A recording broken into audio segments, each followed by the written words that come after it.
Bonjour à tous, je suis Ir Célestin Amani et je voudrais partager avec vous l'enseignement inspiré de l'Évangile selon Matthieu 24, 45, 51. Ce passage rappelle que tout responsable, quel que soit son niveau, doit agir comme un serviteur intelligent, capable de gérer avec fidélité les personnes et les ressources lui confiées. Parents, gérants de maison, chacun est concerné par ce message. Voici une brève explication de ce message. 1. Gestion des ressources alimentaires. Spirituelle. Être de bons intendants des biens que Dieu nous confie, reflet de fidélité et prudence.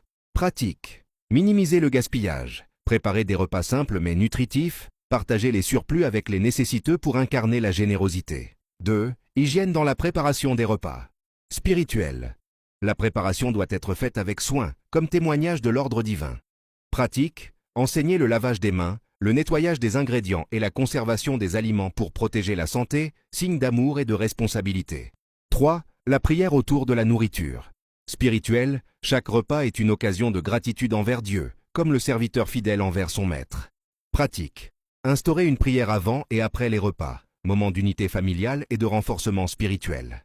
4. Éducation alimentaire des enfants.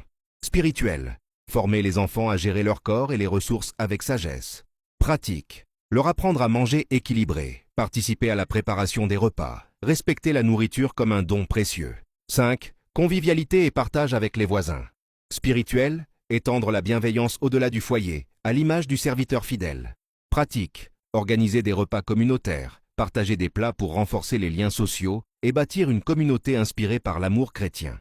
6. Planification des repas lors des fêtes.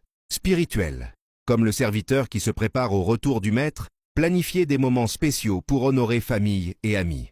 Pratique, organiser des repas festifs en respectant le budget, mettre en avant des plats porteurs de valeurs familiales et religieuses. 7. Équilibre entre besoins et contraintes. Spirituel, agir avec discernement face aux circonstances. Pratique, trouver des solutions pour nourrir correctement la famille avec des ressources limitées. Utiliser des ingrédients simples et abordables. 8. Transmission des traditions culinaires. Spirituel, la nourriture devient un vecteur de sagesse et de valeurs familiales. Pratique, préserver les recettes et coutumes, enseigner aux enfants l'histoire et les racines de la famille. Conclusion.